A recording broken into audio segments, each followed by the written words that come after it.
From LinkedIn News, I'm Leah Smart, host of Everyday Better, an award-winning podcast dedicated to personal development. Join me every week for captivating stories and research to find more fulfillment in your work and personal life. Listen to Everyday Better on the LinkedIn Podcast Network, Apple Podcasts, or wherever you get your podcasts.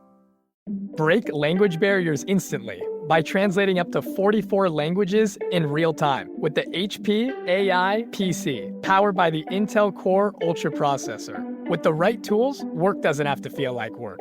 Learn more at hp.com/AI PC. Hey, I'm Kwame Christian, and you are about to step into the world of Negotiate Anything, the #1 negotiation podcast in the world, where we teach you how to make difficult conversations easier while getting more of what you want in the process. Each episode is packed with practical tips and strategies from the experts. We delve into negotiation, conflict resolution, and leadership skills that are crucial in both business and in life. Whether you're closing a deal, managing a team, or navigating personal relationships, Negotiate Anything provides you with the tools you need to succeed. Our conversations are real, relatable, and most importantly, rooted in practicality. So if you're ready to transform your conversations and elevate your negotiation skills, join me on Negotiate Anything. Subscribe and listen on Apple Podcasts, Spotify, or wherever you love to listen. Let's make every conversation a winning negotiation. Omar, thanks for joining us. Thank you, Kwame. Hey, it's a pleasure to be on. A big fan of the American Negotiation Institute and your show. So honored to be here, man. I mean, this is a topic I love to talk about. So it's great to be here. Thank you, man. I appreciate it. And we're excited to have you. And like I said, off air, I really admire the brand that you've built in such a small time. It's super impressive. So I want the listeners to get to know you. So how about we get started by telling the listeners about yourself and what you do? Yeah. Long story short, I'm a boy from Texas, grew up on the border, went to medical school at Texas Tech University. Halfway through, figured out I could see myself doing other things. I dropped out, started off in the medical technology space over 10 years ago. Did robotic surgery sales for a few years and then moved into marketing. And for the last 9-10 years, what I've really focused on is the psychology of product adoption and, more importantly, persuasion at scale, which is why, I'm very big on utilizing social media to persuade at scale, whether it's selling a service or driving product adoption or raising money. This is so cool. I think for a lot of listeners, they would understand product, they would understand adoption, they'd understand psychology, but putting those three things together, that might be a new concept to a lot of people. So what does that mean? Psychology of product adoption? Yeah. If you think about it, whether it's the iPhone in your hand or, the wearable Whoop thing on my wrist, we all adopt products or technologies in certain ways, right? And if you think of a bell curve, on the very far left of that bell curve, there's a small amount of people who you can call tech enthusiasts, right? These are people who line up outside the iPhone store or Apple store day one before the iPhone was released. They didn't even know if it's a good tech. They just want to adopt it. There's other people who are later on who are when more people adopt it. We all go through the psychology for literally everything in life, right? And so understanding where those segments of people fall into not only helps you understand how do you drive the adoption of your product or service, but also helps you understand what's the negotiation and persuasion levers you have to pull. So for example, if I'm able to understand that, hey, Kwame is more of a later adopter, right? I think he fits in this segment. I'm going to know that you're going to want to see some case studies. You want to see some data, all these things. Or if you're super early adopter, then I know that none of those things make a difference. All you want to know is that this is something new. It's something that's visionary. You could be the first one to use it and you get some pride out of that. So the more you understand the target you're dealing with in a negotiation persuasion, the better levers you have to pull and the more likely they're going to change behavior and adopt the product. Man, we are starting off strong. Yeah, you're coming in hot, man. This is great. This is so helpful. And I think about the psychology of personality. This is almost like an extension of that because absolutely. Yeah, because we don't persuade everybody the exact same way. If you take the time to get to know the person, understand their different quirks, their things that they're interested in and things like that, then we can make better reads and become better persuaders. 100%. That's absolutely true. And it's kind of like, you fit people on, and I'm sure that's what you guys do at A&I, which is you fit people on with a new pair of glasses. And once you have those new glasses on, you can't unsee the world in a different way. right? Now everything starts to make so much more sense as to why people respond and react in certain ways and why they've decided to say yes or no. Absolutely. And when I think about this too, one of the terms I talk about is egocentric persuasion. So it's like persuading from our own perspective. So we think about the things that would persuade us and we regurgitate that to other people. And so if you're an early adopter and you are talking to somebody who's more of a late adopter and you're like, this is really cool tech. It's the top of the line. It's brand new. It's super exciting. They're like, don't care. Wait, you might not have heard me. It's new and cool. And we just keep on going back to what works for us, not what works for them. Absolutely. I'm going to have to use that and quote you on that, but egocentric persuasion, you're absolutely correct. Because anytime, I mean, that's the kind of mental model we have, which is like, oh, what would get this person to say yes? Oh, it's these things. And so a lot of people, especially in sales, they do this and they're like, why didn't this person, like, I did everything. You did everything according to you. Right. And I think great negotiators, and I feel like you've mentioned this in your own work, that great negotiators have an empathetic approach, which is a win-win scenario to understand, like, what does this other party actually want? And the more you focus on the other party, the more you're able to achieve ultimately what you want. But if you start from the position of like, here's what I want and what do I map? How do I map to that? Then you start doing more egocentric persuasion negotiation, and then it fails. And you wonder, like, why didn't this work? You know? Exactly. And there's so many times, and I'm sure you've seen it with the clients that you work with, where they have something that can definitely help their prospect, no doubt, but they're not closing deals and they don't understand why. And this is one of those major reasons a lot of times too. 100%. And look, if there's one thing I want to introduce as a concept, and I can't take credit for that. I feel like I got this from, I think his name is Matt Dixon, the gentleman who published Challenger Sale and also Jolt, great stuff.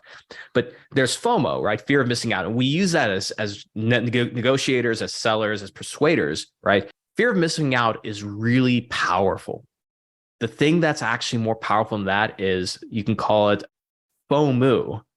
There's another one that is probably not appropriate to mention on this podcast, but if FOMO, you can call it fear of messing up. And so when somebody's looking to adopt something, like, yeah, there might be a fear of missing out, but the fear of messing up, making the wrong decision and messing up, because that entails public humiliation, whether it's to your spouse or to your organization or something, people are more likely to say no because of that, right? Mm-hmm. And the more you take that perspective, the more variables you realize you need to make sure that the fear of messing up is not there. And more importantly, that they see the value. Anytime I lose a deal, you know, I can blame a lot of different things. At the end of the day, it's like the other person did not see the value, and that's on me, you know? Right. Exactly. And I'm glad you brought that up. I love the term fear of missing out, fear of messing up. I think that's great, because when I think back to some of the deals that we've closed at A&I with like trainings and keynotes and things like that, one of the things that I started to recognize is the amount of anxiety that people feel when they bring us in, especially when it's the first time working with us. And I remember one of my first big gigs, I came in and it was a young woman. It was her first time bringing somebody in to do a training like this. And she really wanted to impress her boss. She was like the youngest person on the team. And this is one of the funny things about it, because I've done a really good job of hiding my age. When I started A&I was 27 and people didn't realize that, but they booked my travel. And I was like, oh no, they're going to find out. They're going to find out my age. And so after the training went well, she said, this is really incredible. I really appreciate it, because I wanted to look good in front of my boss and you helped me do that. And I'm not going to lie, when I saw your date of birth, they're like, oh, I was afraid they were going to say, oh no, the 26-year-old brought in a 29-year-old and the training was terrible. So just giving them the opportunity to recognize, hey, like, I can help you to look good with what it is that you're doing, whatever it is that you're selling, and giving them that peace of mind to help them know, like, hey, this is not going to be a public embarrassment. You will look good. That can go a long way when it comes to helping people close deals. Oh, 100%. And at the end of the day, that's what a lot of decisions are stemmed from, which is, how does this make me look good to my boss? Yes. Like Fortune 500 psychology in a nutshell right there. Seriously, because every time you make a decision in the corporate world, really, in many ways, you're putting your reputation on the line. And I think a lot of times, if we're in the sales mode, we focus so much on that product fit and what it can do, but we don't take the time to really let the person know, hey, listen, I've got your back. I'm going to help you I'm going to make you look good.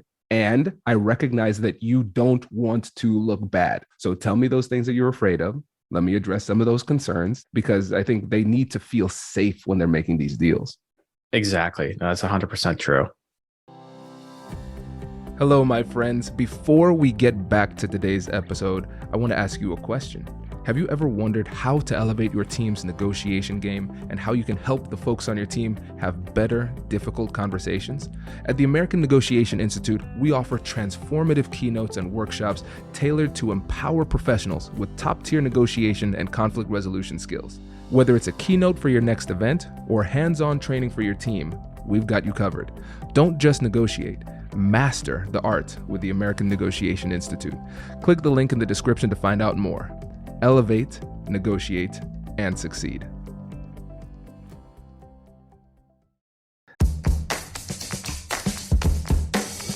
Hey you, I'm Andrew Seaman. Do you want a new job? Or do you want to move forward in your career? Well, you should listen to my weekly show called Get Hired with Andrew Seaman. We talk about it all, and it's waiting for you, yes you, wherever you get your podcasts. Introducing the HP AI PC, your powerful AI assistant. Easily search through personal files, gain valuable insights, and make smarter, more informed business decisions. Unlock the future of work today with the HP AI PC, powered by the Intel Core Ultra processor. With the right tools, work doesn't have to feel like work. Learn more at hp.com/AIPC.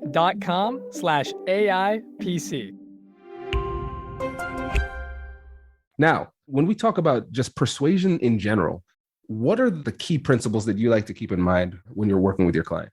Yeah, there's definitely, there's a whole list of persuasive principles, but I always start with the foundation, which is, our father of persuasion, Robert Cialdini, and his principles of persuasion. I will take credit because I'm an ex-medical student because I'm really good at coming up with mnemonics. So I like to think of the 7 principles as our class U. This is our class. We're learning just like university. So most people know the 6 principles. So R class U, R is reciprocity, C commitment and consistency, L is for liking, A is for authority, S is for scarcity, S is for social proof. Those are the 6 that he wrote principle with, but then 2 decades later, he came out with persuasion and he introduced a 7th principle called unity. And unity is pretty much what people do who are like us. Now, most people say, well, isn't that the liking principle? Not necessarily. Liking and unity are similar, but it just depends on the depth. So the liking principle has to do with if you're like me, for example, like you and I, my persuasion principle with you is that you're like me in the sense that we're first generation, Americans, parents are immigrants, and we both have our own business, right? That's a liking principle. Like you would like me because of that. I'm also very handsome and I dress really well, according to my wife. So that helps. But unity is something like, hey, we're both small business owners, right? There's a unifying thing there, right? So it goes beyond, I know I like you, you like me, right? But the unity we have as small business owners, as entrepreneurs, that goes much, much deeper. That goes deeper into culture, fears, pains, desires, right? So it's very, very powerful. Those are the main principles of persuasion that I always think about. And again, when you come up with a negotiation, right, nobody knows the power of adding those different ones together, right? So having more than one is always best. So that's what I always start with. Those are the key ingredients. I love this, man, because really, at the end of the day, the fundamentals never go out of style. There's never going to be a time where these principles of influence don't work unless we fundamentally change our psychology, and evolution takes a very long time. So probably not going to be a problem that we run into. And you're absolutely right. And I'd like to think about it in terms of persuasive stacking. So what are the persuasive principles that I can layer on? Cool. So I have reciprocity. Check. Can I get some commitment? Okay. Check. Or consistency? Good. Right. And so we start to layer these things on. And then as you just recognize that your messaging becomes infinitely more powerful, just exponentially more powerful with every layer that you put on. And it might be as simple as just a one sentence to call out one of these things. Just one. That's exactly right. I like the way you describe, which is a persuasion stack. And that's exactly what it is, because as you start layering these things on, it becomes a lot more powerful. Key hack here, which is I think using ChatGPT, where you can take like your business proposal, your email, put it in there and say, hey, analyze this email and, give me ways to make it more persuasive, and please reference principles of persuasion. That way you start training the model and also training yourself to start looking at this in a different way, because it makes it that much easier. We all know that we should sit down and do this, but like doing is kind of a pain. But when you have like generative AI like ChatGPT, that's the best way to use it. Yes. Listen, we are taking a detour, my friend, because you are I know. Sorry, man. I can't help it. No, this is great. These conversations become their own thing because I get super excited about AI. When computers were introduced back in the 80s, librarians were like, this is going to put us out of the job. Not only did it not put them out of the job, it generated more librarian jobs because somebody had to manage all this. So like, perfect example, generative AI, people say, oh man, graphic designers are done. No more. Like, you're just going to use generative AI for logos. No, not necessarily, because even though I can do it as business owners, I'm not going to spend my time working with generative AI to come up with a logo. The graphic designer is now going to go do it. It's going to make their job easier, but then better, right? Because they're going to prompt the AI and train it and then come back to me and say, hey, like, here's like some really good designs. What do we want to go with? Right. And now you have designers who are now designing not just from a subjective perspective, but they can use generative AI to say, hey, what would work well for this industry for this type of purpose, right? And now it's a lot more data-driven, a lot more objective. It's just going to make everybody better. I love that, Omar. It's a really great point, because the thing is, those skills are still going to be necessary. I think about, for example, one of the platforms that's really well known for creating artwork is Midjourney. And so you're right. We can go in and we can use our words and we can describe something, but artists have different levels of understanding. So for example, like I see over your right shoulder, there are a lot of different books, and there at the bottom, there are a lot of different blue books. And so I could describe I probably have 4 words for blue, like turquoise, navy blue, sky blue, whatever. Right. But somebody who's like an artist, like there are hundreds of hues of blue. And so they are able to describe things at a much higher level. And when people who are really great at Midjourney, they can say, create a portrait of a person who looks like this, but I want it to be shot with a Sony camera with this type of lens, blah, blah, blah. So much more detail. So to your point, it's not that it will replace jobs. It will also be that, hey, if you have skills and you understand how to utilize AI, it just elevates what you can create in terms of the quality and also the quantity too, because it diminishes the amount of time it takes to do that same work. 100% true. I think like the skill, which I'm sure you've seen like so many courses spring up from it. I'll probably add something to my coursework, which is like prompt engineering, right? Yep. And again, like I think it's a great time. It's a really exciting time to be alive and utilizing these things. Exactly. I agree. And I think it's really going to be the people who recognize that these uniquely human skills that we have are not going to go out of style. We're still going to need it. And I think the people who continue to invest in learning about them, they're going to have a decided advantage in the industry, because as other people's communication and persuasion skills start to fade, as they start to rely more on AI almost like as a crutch, the people who continue to improve their skills while improving their skills of using AI at the same time, they're really going to excel. 100%. No, 100%. And again, this is all about like stacking skills, stacking persuasion. And when you have like a platform or a tool that's going to make it easier for you, make it more engaging, like I think we're kind of like moist robots here walking around. Like we're kind of like our own AI, right? Like I personally, I think most well-informed and intelligent people in the world living today is Joe Rogan. Think about the scale. Like every week he's doing 3 interviews in depth with some expert on something, right? So think about the amount of knowledge that guy has, right? It's unbelievable, right? And you're seeing it because like Joe Rogan interviews like from, I don't know, 8, 9, 10 years ago, like they were pretty good. They're entertaining and everything. But now while he's talking, he's bringing up like references from like different things, all these, because he's just getting exposure at scale to all these concepts at once. And of course, these ideas, they start to merge together, right? Yeah. So like that in itself is like a whole case study to kind of go through, who Joe Rogan became as a result of his podcast. No doubt, man. And I feel you there because you have a show too, right? And just like you experience the same thing, right? I mean, selfishly, when I do podcasts, it's to make content, but like, man, I'm getting access and learning at a scale that I will never get from books. Yes. Even though I love books, by the way. I can tell. I see it on your bookshelf. Yeah. Right. And I recognize, especially as I've increased the pace of the podcast production, because we're 7 days a week now with the show. So we're coming in hot with a lot of content. Man, I got to up it, man. I just got my creative director to take on like publishing for me. Nice. And I'm like, I want to do more. Yeah, we'll have to talk more. I would love to hear more about your work, but yeah, man, that's inspiring. Yeah. That's inspiring about the podcast. Thank you. Yeah. Well, next time we chat, we'll talk about the workflow, because it comes down to organization and everything. It's really important. And I think, like, I'm sure you're the same way. I learn something new every single time I interview something new every single time, which is so exciting. And everybody in general, if we continue to expose ourselves to this type of material, this type of knowledge, we're just going to continue to grow incrementally and almost imperceptibly. But what's going to happen is that it's going to come up at a random time in your life. And so there's somebody listening to this podcast. They're like, oh, okay, cool. Well, I don't need to send too many persuasive emails. And then 4 months later, they're going to say, hold on. I remember that episode with Omar with the principles of persuasion. This is a really important one. I'm going to layer these in and I'm going to up my game for this specific one. And you never know when that time will happen, but you'll be ready when it does. Yeah. And then every now and then I get that message on LinkedIn like, hey, man, I'm making more money because of you. I'm like, great. It's working. That's what I like to hear. I love it. Man, that's great. That is great. Well, with the time we have left, I want to talk about your approach when it comes to the pain and fear framework that you talk about. Can you tell us a bit more about that? That's really interesting.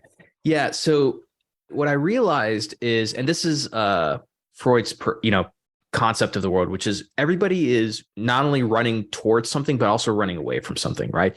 And so, I'm a big believer in practicing what I preach, right? I have all these books behind me. So I tell people all the time, like, look, if the result of your learning turns into knowledge, like, you're a fool. If it turns into action, like, that's how you become wealthy, successful, rich, so on and so forth, right? So I did over 140 calls, like separate sales calls last year, like to get into my course. Like, people apply, they get on a call, I do a consult and everything. And so part of this is like, for me to persuade them, I need to get information, because I can't guess what levers to pull. And so I figured out this framework, which I like to call present pain, future fear framework. And you can do this with anybody. So when I talk to somebody, I put them in an imaginative state. And part of this is hypnosis, right? And so using metaphors and analogy is a great way to self-induce people into hypnosis. By the way, when we induce ourselves into hypnosis all the time, we just don't realize it. And so what I'll tell them, I'll say, hey, look, I want you to present, just pretend like we're really good friends. We're having a coffee, and I want you to be very open with me. Today, what are some present pains you're dealing with in your job? Present pains you're dealing with the XYZ, and when I say present pain, I mean things that like frustrate you, things that you complain to your buddy about or your colleague, like, what's the present pain? And they'll say like, it's, I'm having trouble getting access to customers, market's really tough, and blah, blah. These are the things that annoy me. They're present pains, right? So now I got to amplify these things. I'm like, okay, so if, you continue to not have access to your customers, you're finding it difficult to sell, you can't go sell in person, to all these things. What is going to happen if, let's say, nothing changes and those just get worse, like a year or two from now? And they'll say like, oh, I won't hit quota. And this is where the future fear is, where I say, okay, what's the future fear that if these things don't get taken care of, this thing is going to happen? And you got to really dig and push people, because a lot of people, they're not used to talking about this. And so the first time they start talking about it, you'll see them like self-induce into hypnosis, and they'll go off and start imagining. But you got to take it further. You got to say, so they'll say, oh, I'm going to miss my sales quota, or I'm going to get put on a performance improvement plan. Is that the worst thing that's going to happen? And they're like, no, if that happens, like, I'm going to put my career at risk. I'm like, what event would happen? They're like, well, I could get fired. And then you got to take it further. It's like, okay, if you get fired, what's going to happen? Like, well, we might miss rent. I'm going to have to my wife to work more, all these things. And so now you've been given all of the things that you need to persuade this person. And by the way, just because somebody listening to this podcast is going to be like, and this is my annoying, like, public service announcement guy voice. Oh, but Omar, that's manipulation. Here's why it's not manipulation. Manipulation is getting somebody to do something that they would not want to do otherwise, and it doesn't help them. I think true persuasion comes from the point that if I deep down genuinely know that my program or whatever I'm doing is going to really help this person, it might save them, I have an ethical responsibility to attend to any emotions they're dealing with to help them get over that and make a good, objective business decision, which always stems from subjectivity, right? Every decision we make is emotionally based, right? So I got to understand, what are the emotional barriers this person has in their head, whether it's this is too expensive or I don't have time. It's like, hey, yeah, those are legitimate pains to deal with. It's not as painful as unemployment. So that's my present pain, future fear framework, right? And again, my big thing about persuasion, about negotiation, is that the more curious you are about the person, the more empathetic you are, the deeper you dive. You got to hold their hand and take them to that place, right? Then you're going to be given all the things you need to help that person. Omar, this is a masterclass. This is really helpful too, because I'm thinking about all these conversations, digging into that present pain, but being very mindful about taking them on that journey. It's just like, you're not just saying, what are your challenges? In general, they can go anywhere. But it's like, right now, what is it that you're feeling? Like, what are those challenges? And then walking them through that, so powerful. And then you kept digging, because a lot of times we ask shallow questions. And that doesn't mean that the question that you ask by itself is shallow. Is that usually it requires a set of questions to get depth. And a lot of times we let people go, what are some future pains? Well, I might get on a performance improvement plan. Well, that would stink, wouldn't it? And then you move on. It's like, no, there's so many more layers that you can get to. And when I want to give you an opportunity to talk about the hypnotic state, because I think a lot of people, if they're not familiar with the psychology of hypnosis, they might think about the stage hypnotists that have people like twirling around on stage. So when you're talking about hypnosis, what does that mean? Yeah, hypnosis means you're induced in a state where you're going to be a lot more open to divulge, not just, share information, but also to use your imagination to get into a state where you're more receptive to like certain messages. So, and again, hypnosis, there's a whole range of things, getting trained, reading books, applying it, learning. For me, I'm not classically trained. A lot of it's just self-taught and just, what I've gone through on my own. And of course, I've been hypnotized many times as well. But what I'd say, like, here's a perfect example, is that we have an operating system of language we use, and it's either kinesthetic, auditory, or visual. So if I tell somebody, hey, here's a video of a beach, I want you to describe it to me, they might say, oh, I could see the waves, right? Or they might say, I can hear the waves, or I could feel the sand, right? And so understanding what operating system somebody uses to describe things is also important for persuasion. So if you're a kinesthetic person, which is like 60% of people, most of the time you use a physical thing like, hey, we got to get a handle on this, whatever. But if I'm talking to you and I say, we got to see a solution here, we got to see the light, whatever, you have to translate into what's applicable to you. Now, we switch systems all the time, just like switching right hand to left hand. But I promise you, like, I'm much better off using my right hand than my left hand. You see what I mean? And so just noticing what operating system somebody uses in terms of their language makes it easier for them to get into that hypnotic state, which again, you want them to start imagining. Imagination is the most powerful tool of persuasion. To get to that state, you have to use operating language that person uses. You got to use analogies that make sense. Like, for example, this is a classic one in my industry. The majority of my industry, which is medical sales reps, there's a large amount of them who are male. I sympathize and empathize with the female reps because they're used to just hearing sports analogies all day long. And I tell my sales guy, I'm like, look, is it possible that you're dealing with a female rep who understands sports analogies? Highly likely, but you should not assume that, right? Use something else. That does not mean use a female-based analogy, but use something that somebody can relate to a little bit better. Right. So instead of like using a football analogy of let's say scoring a touchdown, right? Maybe use it as like the first time you got a promotion or something, right? So you use something different, right? Be a little bit more creative with your analogies. This is great. And on that last point, that is feedback I've received too from my chief operating officer, Steph Pallai. She let me know. She's like, yeah, you use a lot of sports analogies and you lose the women in the crowd when you do that. I've watched. And so it's important to recognize that too. And we're so rooted in our own experience that, again, it's egocentric persuasion. It makes sense to us, so we use it with other people. Same with the way that people learn and process the information. So it's like, yeah, can you see where we're going with this versus how does this feel to you? right? How does this sound to you, right? We could be referring to the exact same thing, more or less, but we're being empathetic by taking the time to listen to what the other person is saying, understanding how they're perceiving the world, and then using the type of language that would resonate with them. Absolutely. And just, I have to make a note of this real quick. Like, one thing is, like, you know, sports analogies are still fine to use. I always tell people it's very important to understand this. Analogies are fantastic for explaining a situation, simplifying concepts. Analogies are not, or should not be used for persuasion. You can't look at something and be like, oh, using this is like, I don't know, riding a bicycle backwards. It's like, that explains it, but it's not going to persuade me, right? So always use analogies to simplify a concept. Don't use it to persuade somebody. Oh, hold up. We were right at 4:30 and I'm like, well, this was good timing. No, Omar, now we got to address that too, because that is such a good point. I'm good on time. I mean, you have your kids at home, so like I'm good on my time, you know.